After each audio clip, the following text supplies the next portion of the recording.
Bismillahirrahmanirrahim. Assalamu alaikum wa rahmatullahi wa barakatuh. This is your program, Ramadan, origins, practice, and benefit. And Allah has blessed me, has given me the trust of being your host, Abdullah Muslim. And just because this is something that one of the people, one of you who are watching the program asked, what's your real name? My real name is Abdullah Muslim. And it has served as a source of sakina for me, this name. And it's also served as a source or as a reminder of what I, as a human being, am capable or should be doing. That is to avoid as many traps that's been set for us by Iblis as possible. So let me pick up the thread from where I ended the last episode. I was talking about the word mosque and how it's something that had come to the Muslim world through the period of colonialism. That period was when the Eurocentric countries decided for some reason or other that the Muslim world was some place for them to go and dominate and to take over for what they said was economic reasons. I've heard a lot of people say it had nothing to do with economics. It has to do with the elimination or the attempt to eliminate Islam, because it was such a broad range, such a wide net was cast over the entire Muslim world, whether it was in Asia or Africa or Arabia or Europe, okay, or even in North America, where Islam had been begun to be spread by many people say Muslims from Africa. This came out of primarily, but not exclusively, but primarily out of Mali, all right, which was a very powerful kingdom in Africa.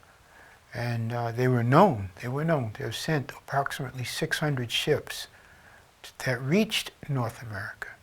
And these things are being found. But that's not what I'm talking about now.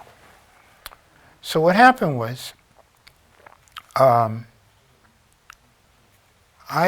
read I was reading in the Quran about the things that Allah has told us about what to eat, how to eat, when to eat, and talking about the things that other people who have not paid attention to the admonition He gives us, how they eat, what they do.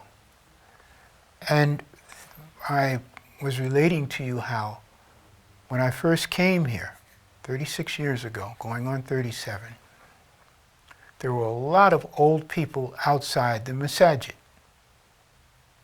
The masajid, plural. Masjid, singular. Masajid, plural. Mosque, that's the word that's become a part of the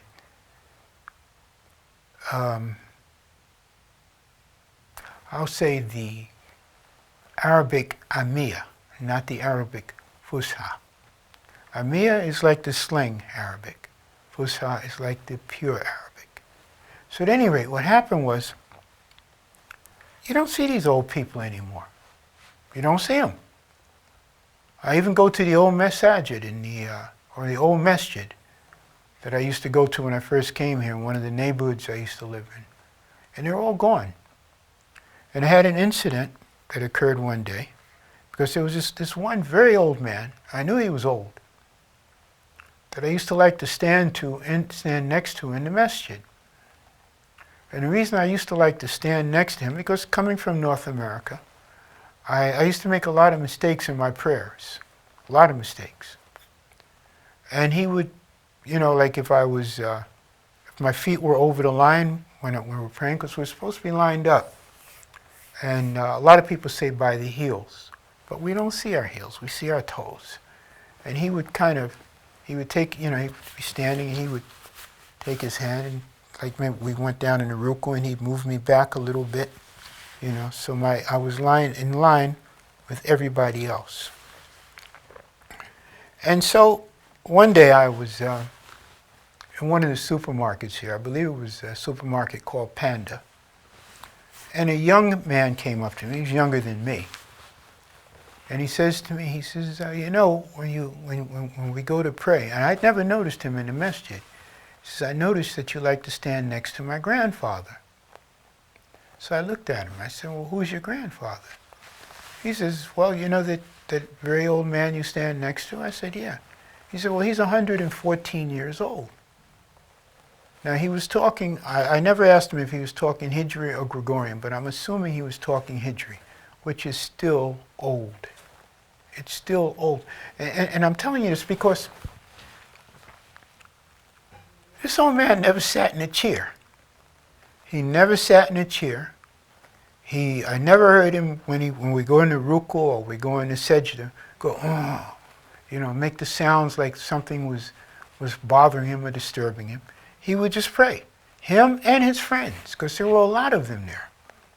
And after salat, I'd go outside and they would be standing around and telling jokes. I couldn't understand Arabic that well, but I knew that they were talking about experiences that they had. And they would be laughing and smiling and, looking at each other. And they had this glow about them. Now, all of these men, I'm going to venture to say, were at least in their late 90s. Okay? And like I said, his grandson told me he was 114. And you used to see this in all the masajid that I would go to. You would see old men. There were few, if any, chairs in the masjids. Few, if any. Okay? So I was commenting on a friend of mine. To a friend of mine, not on, but to a friend of mine here. And I said, you don't see the old men in the masjid anymore. And another thing I noticed is that you have a lot of people now who are obese. Boys and men. I wouldn't say about the women because I don't see the women. I'm not looking to see them. And not only that, but also you see a lot of men in their 30s and their 40s and their 50s sitting in the chairs in the masjids. The masajid, Masjids would be in English with the S at the end to indicate plural. Masajid is the Arabic masajid, meaning the plural of singular masjid, or mosque, mosques, if that's the word you want to use. I'm going to use the Arabic word. At any rate, you would see, this is what you see in the masajid nowadays. And I commented on this to one of my friends. We were talking. I said, wow. I said, you see how many people are sitting in the chairs? He says, not only that, he says, look how many people have diabetes now. Okay, usually it's stage 2 diabetes. I said, well, what do you think is causing that? And he looked at me. He named a specific restaurant, which I will not do. But he said, I will paraphrase. I'll put a word in its place. He said, that was before the days of fast food. And I looked at him, and I realized that the fast food that we used to have when I first got here was shawarma. And the shawarma was usually prepared by the individual that owned that establishment. So the competition was to see who could make the freshest tasting, the best, shawarma. And they were always the winner. And they used to have a lot of fruit drinks. That was before they started bringing in the fizzy drinks. There were a lot of places that used to sell mango drinks and guava drinks and lemon drinks and drinks made with pomegranate and so forth and so on. Look, time flies when you're having fun. I really am hitting towards something that has a lot to do with Ramadan. And the insights that Allah blesses us to get from Quran. So until the next episode, I'll say, Assalamu alaikum, Ramadan Mubarak.